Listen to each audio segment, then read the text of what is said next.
Chers amis, merci à Bernard Olivier et à Jacques-Marie Milliard d'organiser cette rencontre. Merci à Emmanuel de me laisser la parole, car je dois partir dans quelques minutes. Il y a quelque chose finalement d'un peu paradoxal dans ce forum républicain, parce que d'une certaine façon, on ne devrait pas être là ce soir, à appeler les Français à faire leur devoir d'électeurs. Et si nous sommes là, c'est parce qu'il y a certaines évidences qui finalement et visiblement ne sont plus si évidentes que cela. J'ai un tempérament plutôt calme. Comme certains intervenants ce soir, j'ai quelques décennies d'engagement politique derrière moi, et on pourrait dire, j'en ai vu d'autres. Et je pense notamment à ce terrible 21 avril 2002 que nous avons vécu tous les deux aux côtés de Lionel Jospin, un incroyable coup de tonnerre politique. Mais j'avoue que je n'avais jamais vécu ce qui se passe dans cet entre-deux tours, et aujourd'hui, si je suis là, c'est parce que j'éprouve une forme de colère. J'éprouve de la colère face à ceux qui, dimanche, n'ont pas l'intention de faire leur devoir de citoyen. Car c'est bien un devoir, ce n'est pas juste un droit dont certains ne peuvent que rêver aujourd'hui. Je suis en colère contre ceux qui se comportent comme des enfants gâtés de la démocratie, ceux qui la voient comme un acquis, alors qu'elle est toujours un combat, ceux qui, par une sorte de caprice, veulent manifester leur mauvaise humeur en restant dans leur canapé. S'ils pensent que la démocratie n'a pas besoin d'eux pour faire barrage au Front National, ce sont des inconscients. Rien n'est gagné. Et la France de dimanche soir à 20h pourrait n'avoir rien à voir avec celle qu'ils connaissent et qu'au fond, ils aiment. Comme ceux que vous avez cités, Bernard, le candidat de ma famille politique n'est pas au deuxième tour. Et moi aussi, j'aurais voulu qu'il en soit autrement, qu'il y ait dimanche, sur la table des bureaux de vote, des bulletins aux couleurs de mon parti. Ce n'est pas le cas. Il faut toujours accepter le verdict des urnes. C'est ainsi. C'est ce que porte la démocratie par définition. C'est le risque de l'échec. Mais aux abstentionnistes de dimanche, je veux dire ceci. Vous vous trompez d'adversaire. Vous vous trompez de combat. Quand je pense à ceux qui, dans ce qu'on appelle la France insoumise, quand je pense à Jean-Luc Mélenchon, je comprends qu'on puisse avoir des réticences par rapport à Emmanuel Macron. Mais quand la haine de la finance l'emporte sur le barrage à l'extrême droite, quand on préfère rester chez soi au nom d'une sorte de pureté idéologique qui n'est finalement que la façade présentable d'un renoncement politique, c'est signe qu'on fait fausse route. Et peut-être auront-ils l'impression de ne pas s'être sali les mains dimanche, d'avoir préservé une sorte de conscience immaculée, d'être fidèles à des idées, mais là encore, s'ils se réveillent lundi avec un Front National à 40%, je crois qu'ils auront des raisons de le regretter. Parce que, au risque de, là, revenir à l'évidence, Marine Le Pen, Emmanuel Macron, ce n'est pas blanc-bonnet et bonnet blanc.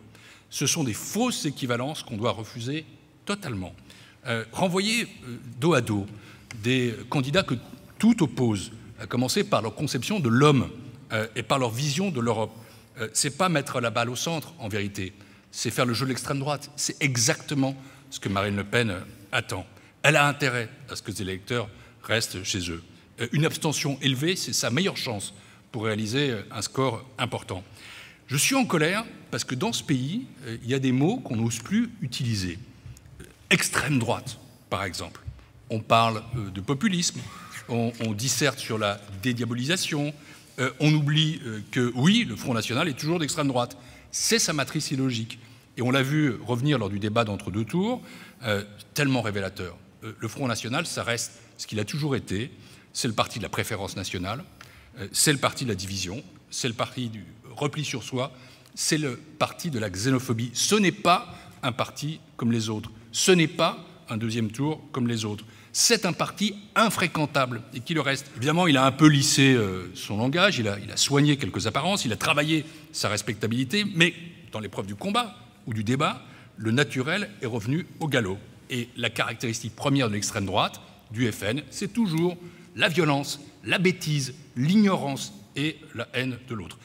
Il faut continuer à expliquer inlassablement ce qui est dangereux dans son programme. Et on comprendra que, comme commissaire européen, c'est ce que je suis aujourd'hui, j'insiste sur la question de l'euro. Qu'est-ce qui se passerait si la France sortait de l'euro? Emmanuel Macron l'a bien démontré finalement. Ça toucherait durement les couches populaires, ce serait elle qui serait victime de l'inflation, ce serait elle qui serait victime de la hausse des taux d'intérêt, ce serait elle qui perdrait du pouvoir d'achat. Et il faut répéter que ce populisme d'extrême droite, c'est une imposture pour le peuple. J'ajoute que notre dette s'alourdirait de plusieurs dizaines de milliards d'euros. Donc la victoire de dimanche, ce n'est pas quelque chose qui coûterait seulement aux Français demain, mais aux générations futures. Enfin, notre pays ne serait en aucun cas souverain. Il serait obligé, il ne faut pas se cacher les choses, d'accrocher sa monnaie à celle de l'Allemagne, et ça se traduirait par une perte de pouvoir et d'influence. Alors, je vais vous donner mon sentiment, que vous partagez bien sûr. Marine Le Pen ne va pas gagner l'élection dimanche, mais elle a marqué des points d'ores et déjà. Au premier tour, son socle électoral s'est considérablement élargi par rapport à celui de son père en 2002. Pour la première fois, honte à lui, honte à Nicolas Dupont-Aignan. Elle a conclu une alliance en vue du second tour avec un des candidats du premier, le valeureux candidat de Debout la France. Sa stratégie de banalisation, elle commence à porter ses fruits. Elle a une réserve de voix. Elle sera perdante dimanche soir, oui, mais elle ne sera pas défaite. Et il y a une chose dont je vous conjure, parce que je crois qu'il faut continuer ce combat-là.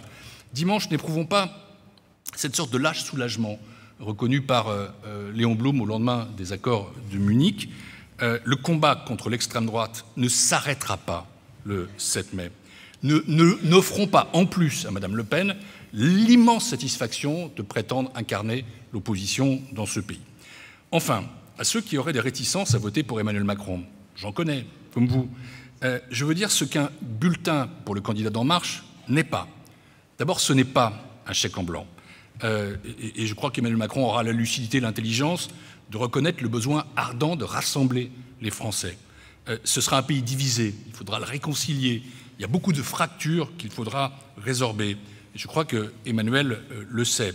Voter pour lui dimanche, c'est donc pas, contrairement à ce que certains disent, une sorte de blanc-seing.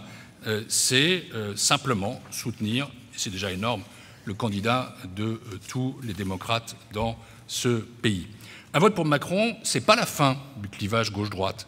Certains pensent, et j'en fais partie, que le clivage gauche-droite, ça existe toujours, que ce n'est pas la même chose, que c'est nécessaire, que c'est structurant dans la Ve République, que ça offre la possibilité d'une alternance politique. Mais ce n'est pas l'enjeu de dimanche. L'enjeu de dimanche, c'est de donner de la force aux idées démocratiques et aux valeurs républicaines.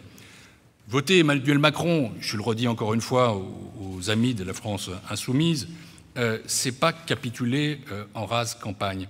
Heureusement, nous ne vivons pas dans une monarchie absolue. Il y aura ensuite des élections législatives. Il ne faut pas confondre les échéances. Il y a une urgence. Et l'urgence politique, c'est d'empêcher le Front National d'accéder au pouvoir. Alors, j'en termine par l'Europe. Il faut être conscient que dimanche soir, le monde entier et l'Europe auront les yeux rivés sur la France. Un Front National à 40%, bien sûr, c'est un choc pour nous, mais c'est aussi un choc pour tous nos partenaires en Europe. Et si on veut donner de la force au nouveau président, alors il faut qu'il fasse le meilleur score possible. Et c'est la raison pour laquelle aucune voix ne doit lui manquer. C'est la raison pour laquelle il faut continuer, et cette initiative est heureuse, de mobiliser jusqu'à la dernière minute, jusqu'à 23h59, et hors des caméras après 23h59, jusqu'à dimanche à 20h, fermeture des bureaux de vote dans les grandes agglomérations.